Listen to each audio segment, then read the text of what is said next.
CMR shopping mall Dasara ధమాకా offers అద్భుతమైన offers తో పాటు అబ్బురుపరిచే స్పాట్ గిఫ్ట్స్. బేసిక్గా మనం ఎంతో మంది డాన్సర్స్ని చూస్తూ ఉంటాం, కానీ డాన్సే ప్యాషన్గా ఉన్న వాళ్ళని కొంతమంది మాత్రమే ఉంటారు. ఆ ప్యాషనెట్ కాస్త వాళ్ళు యూనిక్ స్టైల్తో యూనిక్ స్టెప్స్తో అందరినీ మిస్మరైజ్ చేస్తూ ఉంటారు. కానీ డి అనే షో అనేది ఎంతమందికి చాలా ఫేమస్. ఒక 2 తెలుగు రాష్ట్రాల్లోనే కాకుండా కొన్ని స్టేట్స్కి కూడా ఆ రియాలిటీ షో అనేది చాలా ఫేమస్. ఈరోజు నాతో పాటు మాస్టర్ కొరియోగ్రాఫర్ ప్రభుదేవ్ గారు ఉన్నారు. సో మాట్లాడి చాలా చాలా విషయాలు తెలుసుకుందాం. హలో అండి. హాయ్ అండి. Welcome to I dream. Hello hello. So ఎలా ఉన్నారు? బాగున్నానండి, మీరు ఎలా ఉన్నారు? నేను కూడా చాలా చాలా బాగున్నాను. అండ్ నిజంగా చెప్తున్నాను, ఇప్పుడు పండు గారికి కొరియోగ్రఫీ చేస్తున్నారు. ఎవ్రీ ఇయర్ పండుగకి ఏదో ఒక యూనిక్ స్టైల్ తో ఒక కాన్సెప్ట్ ని దించుతూ ఉంటారు. తను ఎప్పుడు డీలో ఉన్నా పలాసా సినిమాలో సాంగ్ అనుకుంటా, నెక్లెస్ గొలుసు, అక్కడ వేసాడు విత్తనం పండు. అసలు మామూలు కాదు అన్న అంటే, సీరియస్ గా అన్న ఎనర్జీ గానీ సెట్ లో ఉండే మాత్రం అన్న గోల గోల. సార్ అన్న ఎనర్జీని మేము ఈ నెల్లూరు ఈవెంట్ ఆ వీడియోలో కూడా చూసాం. అన్న అసలు అన్న చాలా ఫ్రీగా ఉంటారు అన్నమాట. అసలు అన్న వేరే లెవెల్, నెక్స్ట్ లెవెల్ అన్న. సో ఆ కామెడీ కానీ, కామిక్ టైం కానీ వేసేస్తాడు. అలా పంచ్ ఇప్పుడు ఎదుటోళ్ళు కొట్టిన అలా పంచ్ వేసేస్తాడు పండు అన్న. అంత మంచి హ్యూమర్ అన్నకి, హ్యూమర్ పవర్ అని చాలా చాలా బాగుంది అన్నకి. స్పాట్ ఏదైనా స్పాట్. అసలు మీతో పాటు సర్ప్రైజ్ గా తీసుకొచ్చేయాలి. నాకు కూడా సర్ప్రైజ్ అంటే ఐ మీన్ నేను లాస్ట్ కంటెస్టెంట్ గా చేశాను కదా. సో మేబీ నాకు కంటెస్టెంట్ గా రావచ్చు ఈ సీజన్ అనుకున్నా. సో అన్ఫార్చునేట్లీ నాకు అది రాకపోయి నాకు కొరియోగ్రఫర్ గా ఛాన్స్ ఇచ్చారు. నాకు కంటెస్టెంట్ ఎవరో తెలియదు, ఎవరో ఇస్తారని నేను వెయిట్ చేస్తాను. కానీ నాకు తెలియదు పండన్నాని.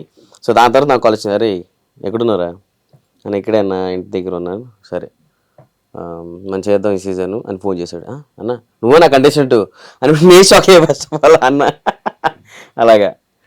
సో మొత్తానికి అలాంటి షాక్లు ఇస్తుంటాడు, ఆడియన్స్ కి కూడా షాక్లు ఇస్తూ ఉంటాడు. అక్కడ ఈవెంట్స్ లో కూడా చాలా షాక్లు ఇస్తూ ఉంటాడు. మేము అది ఇన్స్టాలో స్క్రోల్ చేస్తూ ఉంటే పండువే కనబడుతూ ఉంటే అసలు ఏం చేస్తున్నాడు అక్కడ, ఏం చేస్తున్నాడు ఆ ఈవెంట్ లో, ఏం చేస్తున్నాడు అన్న అన్న అదే రియాలిటీ అన్న. ఒక మన డీలో ఎలా అంటాడో బయట కూడా సేమ్ యాజ్ ఇట్ ఈస్ అలాగే ఉంటాడు. అవును అవును. కంటెస్టెంట్ గా తను జర్నీ స్టార్ట్ అయినప్పటి నుంచి నాకు పరిచయం. డీ జోడి అప్పటి నుంచి నాకు ఫస్ట్ ఇంటర్వ్యూ కూడా ఇచ్చారు. ఆ తర్వాత నుంచి ఇంటర్వ్యూ ఇవ్వడం బిజీ అయిపోయారు కన్నా, చాలా బిజీ అయిపోయారు. దగ్గరగా నేబర్స్ గా ఒకే ఏరియాలో ఉండేవాళ్ళం కూడా. వైజాగ్, కానీ హైదరాబాద్ లో నేబర్స్ గా ఉండేవాళ్ళం. అంత దగ్గర ఏరియాలో అన్నమాట. చాలా ఫ్రీక్వెంట్ గా అప్పుడప్పుడు కనిపిస్తూ ఉండేవాళ్ళు అనమాట తను పండు. సో ఇంటర్వ్యూ అంటే ఒకసారి అలానే అన్నపూర్ణ 7 acres లో ఏమైంది, ఏదో షూట్ అవుతుంది, సడన్ గా కనిపించారు అక్కడ. డీది లోపల షో జరుగుతుంది, తీసుకొచ్చి ఇంటర్వ్యూ కూడా చేస్తాం. ఆపోజిట్ లో ఆ సెట్ ఎవరికి అప్పుడు దొరికిసారు కరెక్ట్ గా. 2 times ఇంటర్వ్యూ చేస్తాను. మళ్ళీ తర్వాత నుంచి బిజీ అయిపోయారు. సో ప్రభుదేవ్ గారు మీది ఎక్కడ, బార్న్ ఎక్కడ? నాది కర్ణాటక, ఫ్రమ్ దావణగేరే. కర్ణాటక. అప్పుడు తెలుగు ఇంత బాగా మాట్లాడుతుంది. మదర్ టంగ్ తెలుగు మాది, కడప సైడ్లో. సో అప్పుడు మన నాన్నమ్మ వాళ్ళు అక్కడ ఇది చేశారనమాట. సో ఆఫ్టర్ దాట్ అమ్మ వాళ్ళు వచ్చేసి అక్కడ షిఫ్ట్ అయిపోయారు, అమ్మ నాన్న అమ్మది. సో అలా అంటే ఫ్యామిలీ బ్యాక్గ్రౌండ్, మదర్ ఫాదర్ ఏం చేస్తుంటారు? ఫాదర్ వచ్చేసి ఇప్పుడు ప్రెసెంట్గా సెక్యూరిటీ గార్డ్గా పనిచేస్తారు నాన్న. సో అమ్మ హౌస్ వైఫ్ అనమాట. సో ఒకప్పుడు చేసేది అమ్మ కూడా జాబ్. సో ఇప్పుడు మానేసింది. సో మొత్తం నేనే చూసుకుంటాను మొత్తం. బ్రదర్ అండ్ సిస్టర్, సిబ్లింగ్స్ ఎవరైనా? 2 sisters ఉన్నారు. ఆఫ్టర్ మ్యారేజ్ అయిపోయింది ఇద్దరికి మ్యారేజ్ అయిపోయింది. సో మీరు ఒక్కలే వెయిటింగ్ లిస్ట్ లో ఉన్నారు. సో మీరు చాలా ఉందండి చేసేది. సో ఆఫ్టర్ ఇంకా ఇంకెన్నాళ్ళండి పెళ్లి మీద అంత ఒపీనియన్ లేదండి నాకు. అబ్బాయిలు బేసిక్ గా అబ్బాయిల వరకు ఉండదులేండి.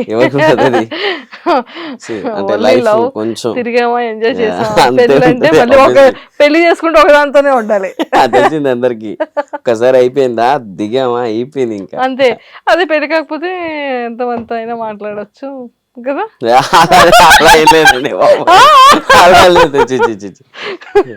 ఓకే. సో అంటే మీరేం చదువుకున్నారు? యా నేను ఇంటర్ సెకండ్ ఇయర్ అంతే లాస్ట్. ఇంటర్ సెకండ్ ఇయర్ అంటే +2 చేశారు. Yeah degree. సో డీకి ఎప్పుడు వచ్చారు? డీకి నేను 10th 10th లోనే డీకి 10th వచ్చేసారు. Standard. Yeah 10th after 10th. After 10th.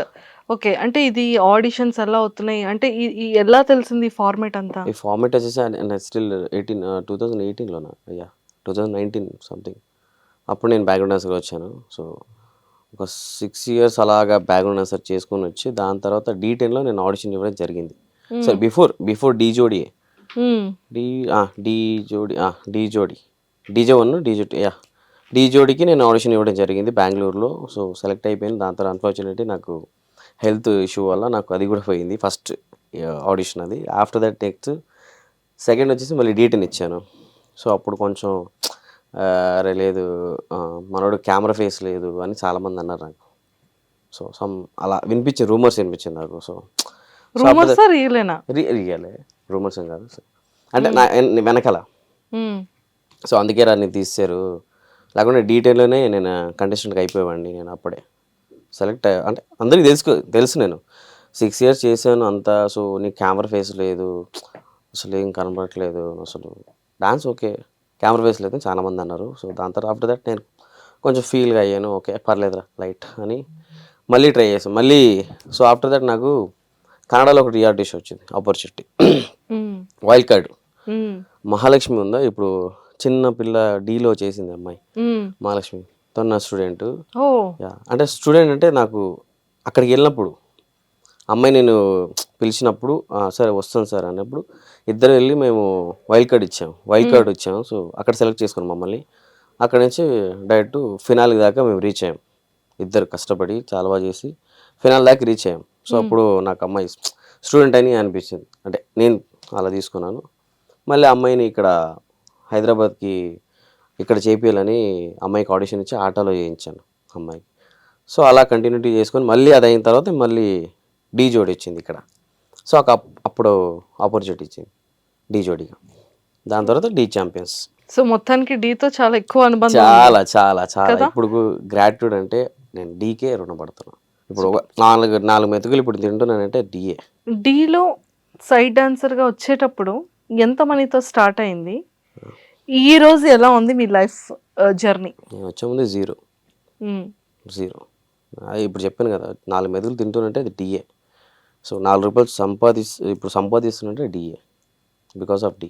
అంటే అప్పుడు వచ్చేటప్పుడు డ్రెస్సింగ్ కానీ అసలు అది కర్ణాటక నుంచి వచ్చారు. నేను యాక్చువల్గా అప్పుడు ట్రావెల్ చేస్తున్నాండి అక్కడి నుంచి ఇక్కడికి.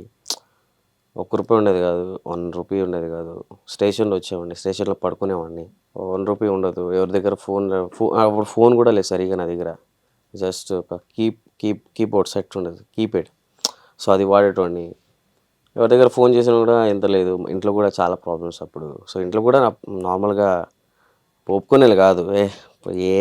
ఏం చేస్తావు డాన్స్ అంటే వెళ్ళి జాబ్ చేసుకో అనేవాళ్ళు. సో చాలా ఇంట్లో కూడా సపోర్ట్ లేదు, అక్కడ లేదు. కొన్ని బ్రెడ్, చాయ్, బన్ను అలాంటివి తిని చాలా రోజులు ఉన్నాయి అలాంటివి తిని. సో కంపార్ట్మెంట్లో పడుకునేవాడిని. దాని తర్వాత ఎవరో నార్మల్ టీటీ వస్తే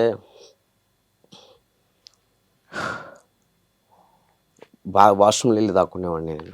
అంటే చాలా ఉన్నాయి ఇప్పుడు కూడా లిటరలీ. అందుకే తెలుసు డాన్సర్ లైఫ్ అంటే చాలా కష్టం. ఒక ఆర్టిస్ట్ లైఫ్ అనేది, ఒక డాన్సర్స్కి అనేది చాలా కష్టం. కానీ ఇంట్లో ఫేస్ చేయాలి, రెస్పాన్సిబిలిటీ తీసుకోవాలి, ఇంట్లో వాళ్ళని పోషించాలి, నన్ను నేను చూసుకోవాలి. నా దగ్గర గ్రూప్ బాయ్స్ ఉన్నారు, వాళ్ళకి కూడా చూసుకోవాలి నేను ఇప్పుడు.